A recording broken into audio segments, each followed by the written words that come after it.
Halo anak-anak, jumpa lagi dengan saya Pak Jo. Di video kali ini kita akan belajar reaksi redoks. Kenapa kita harus belajar reaksi redoks? Karena banyak sekali reaksi redoks di dalam kehidupan sehari-hari. Contoh, proses perkaratan besi itu merupakan reaksi redoks. Kemudian proses pembakaran, misalnya pembakaran gas LPG di kompor kita itu juga merupakan proses reaksi redoks. Reaksi dengan oksigen itu lazim disebut sebagai reaksi oksidasi. Sebaliknya, reaksi pelepasan oksigen disebut sebagai reaksi reduksi. Reaksi reduksi maupun oksidasi berlangsung secara simultan atau bersamaan, sehingga penamaan yang lebih tepat adalah reaksi reduksi oksidasi atau reaksi redoks. Ada 3 konsep reaksi redoks.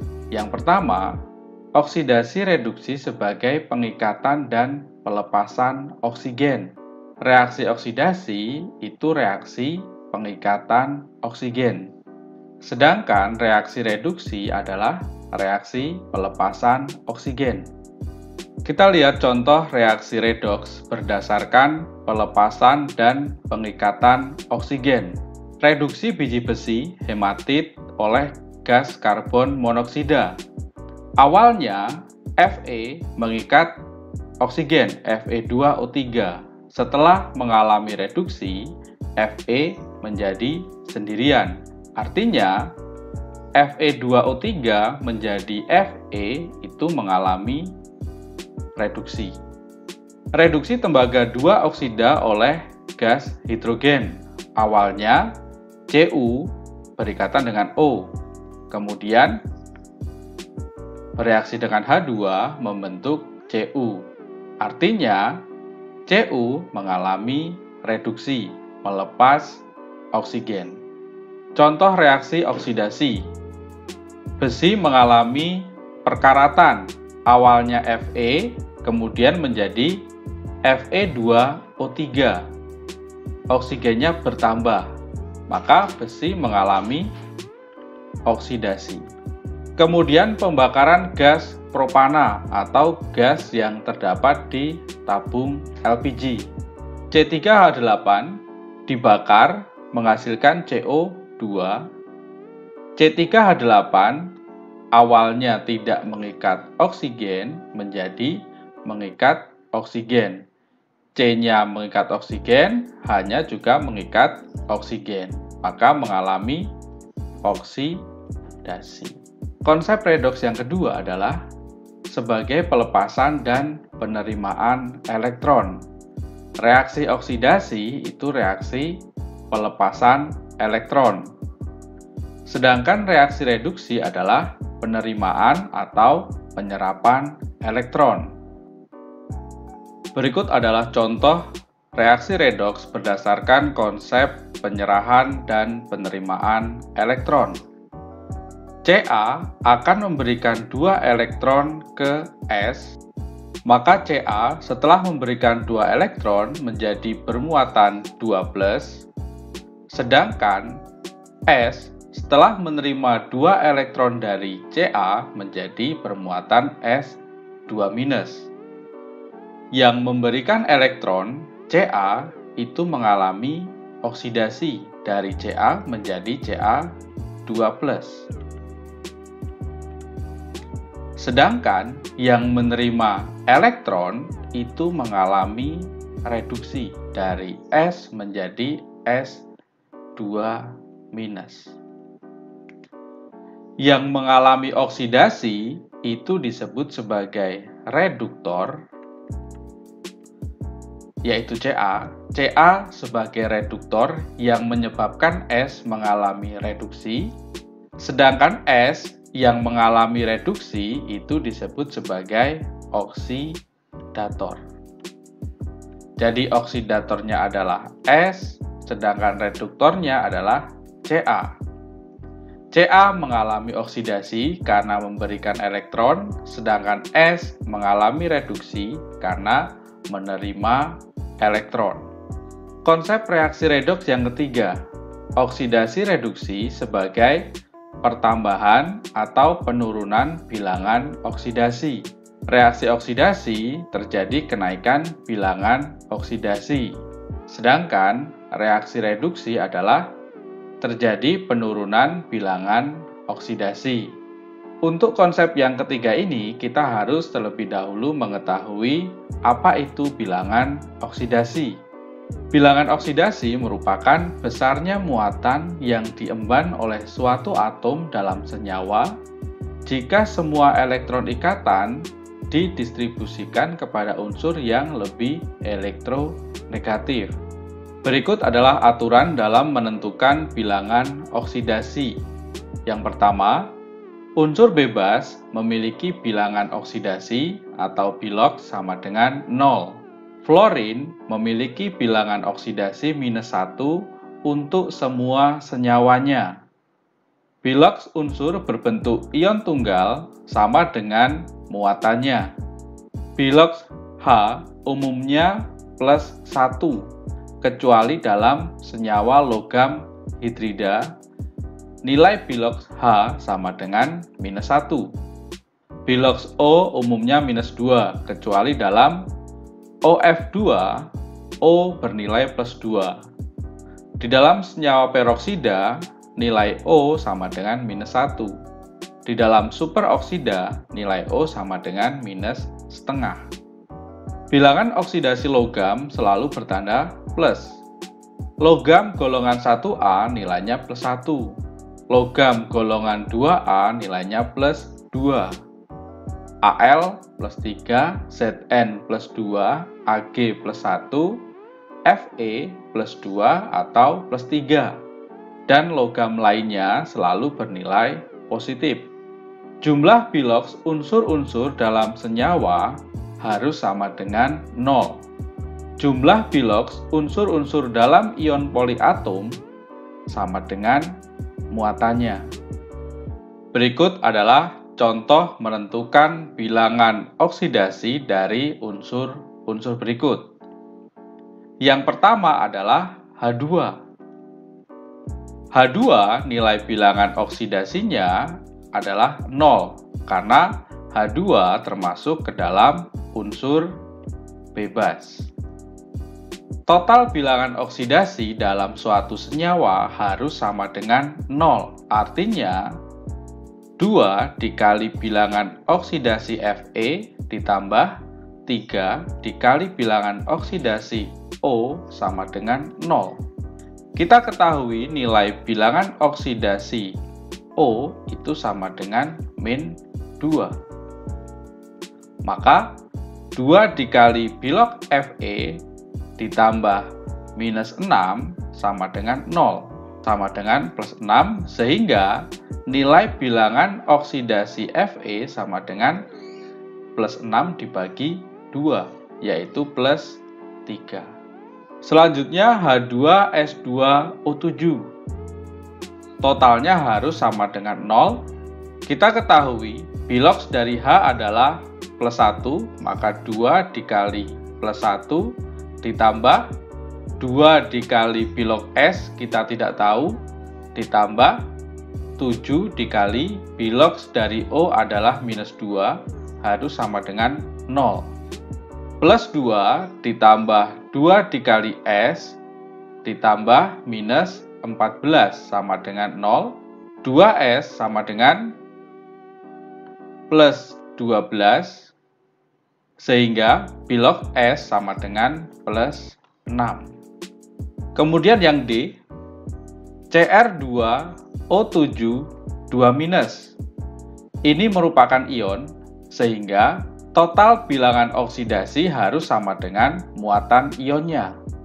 2 dikali Bilox Cr ditambah 7 dikali Bilox O sama dengan harus sama dengan muatan, yaitu -2. 2 dikali Bilox Cr ditambah 7 Bilox O2 -2 sama dengan -2. 2 dikali Cr ditambah -14 sama dengan -2. 2 dikali Bilox Cr sama dengan plus 12, sehingga nilai Bilox Cr sama dengan plus 6. Kemudian yang E, Fe2SO4 3 kali. Dari ketiga unsur yang terdapat di dalam senyawa ini, yang kita ketahui baru unsur O. Lantas bagaimana untuk menentukan Bilox S maupun Fe? Kita pecah terlebih dahulu, kita ionkan menjadi Fe 3+ ditambah SO4 2-. Dari sini langsung kita dapat menentukan nilai Bilox-nya. Fe3+, Bilox-nya adalah 3. Kemudian SO4 2-, Bilox S ditambah 4 dikali -2, Bilox O sama dengan -2. Sehingga kita dapatkan Bilox S sama dengan plus 6. Kemudian yang F, CaClO3 2 kali. Bilox Ca ditambah 2 dikali Bilox Cl ditambah 6 dikali Bilox O. Karena 3 dikali 2 harus sama dengan 0. Kita ketahui Ca merupakan logam golongan 2A, sehingga Bilox-nya plus 2 ditambah 2. Kita mencari nilai Bilox Cl ditambah 6 dikali -2 sama dengan 0. 2Cl sama dengan plus 10. Sehingga nilai Bilox Cl sama dengan plus 5. Berikut adalah cara menentukan apakah unsur tersebut mengalami oksidasi maupun reduksi menggunakan konsep perubahan bilangan oksidasi. Langkah pertama, kita tentukan bilangan oksidasi masing-masing unsur. KClO3. Koefisien reaksi 2 tidak perlu diperhitungkan. Nilai Bilox O itu -2, K itu +1 karena golongan 1A, maka Cl Bilox-nya plus 5. Karena total Bilox unsur-unsur harus sama dengan 0. Kemudian bilangan oksidasi S. Karena S berdiri sendiri, unsur bebas, maka nilai Bilox-nya 0. K Bilox-nya +1, golongan 1A, maka Cl nilainya -1. SO2 O-2, -2 kali 2, -4, maka S nilainya plus 4. Untuk penentuan Bilox, kita abaikan saja koefisien reaksi. Dari sini, kita dapat menentukan perubahan nilai bilangan oksidasi. Cl sebelumnya adalah plus 5, setelah reaksi menjadi -1. Cl mengalami penurunan bilangan oksidasi. Artinya, Cl mengalami reduksi. Sedangkan S, sebelum reaksi, Bilox-nya bernilai 0, sesudah reaksi nilainya plus 4. Artinya, S mengalami oksidasi. Sehingga unsur yang mengalami oksidasi adalah S, unsur yang mengalami reduksi adalah Cl dari KClO3. Kemudian, yang mengalami reduksi itu disebut sebagai oksidator. Yang mengalami oksidasi itu disebut sebagai reduktor, sehingga oksidatornya adalah KClO3, sedangkan reduktor adalah S. Soal yang B. Langkah pertama, kita tentukan Bilox masing-masing unsur. Cu karena dia sendirian, unsur bebas, maka nilainya 0. HNO3 H plus 1 O min 2, maka nilai N min 2 kali 3 minus 6 plus 1 sama dengan min 5 harus sama dengan 0. Maka nilai N itu harus plus 5. CuNO3 2 kali. Berapa nilai Cu-nya? Plus 2. Karena kalau ini terion menjadi Cu2 plus dan NO3 minus. Sehingga bilox O sama dengan min 2, sedangkan N sama dengan plus 5. Dari mana plus 5? O-nya min 2 kali 3, sama dengan min 1, maka N-nya harus plus 5. NO2, O-nya min 2, maka N-nya plus 4. H2O hanya plus 1, O-nya min 2. Kalau kita sudah menentukan semua bilox setiap unsur, maka kita bisa melihat siapa yang mengalami perubahan bilangan oksidasi. Cu awalnya 0 menjadi 2, maka Cu mengalami oksidasi. Kemudian N awalnya plus 5 menjadi ada yang plus 5 dan plus 4. Artinya N mengalami penurunan bilangan oksidasi sehingga dia mengalami reduksi. Yang mengalami oksidasi itu adalah Cu, yang mengalami reduksi adalah N. Yang berperan sebagai oksidator atau yang mengalami reduksi adalah HNO3, sedangkan yang berperan sebagai reduktor atau yang mengalami oksidasi itu adalah Cu. Jadi, untuk menentukan siapa yang mengalami oksidasi, siapa yang mengalami reduksi, langkah pertama kita harus menentukan bilangan oksidasi masing-masing unsur. Kemudian kita lihat siapa yang mengalami kenaikan maupun penurunan bilangan oksidasi. Demikian video pembelajaran mengenai reaksi redoks. Sampai jumpa di video pembelajaran selanjutnya.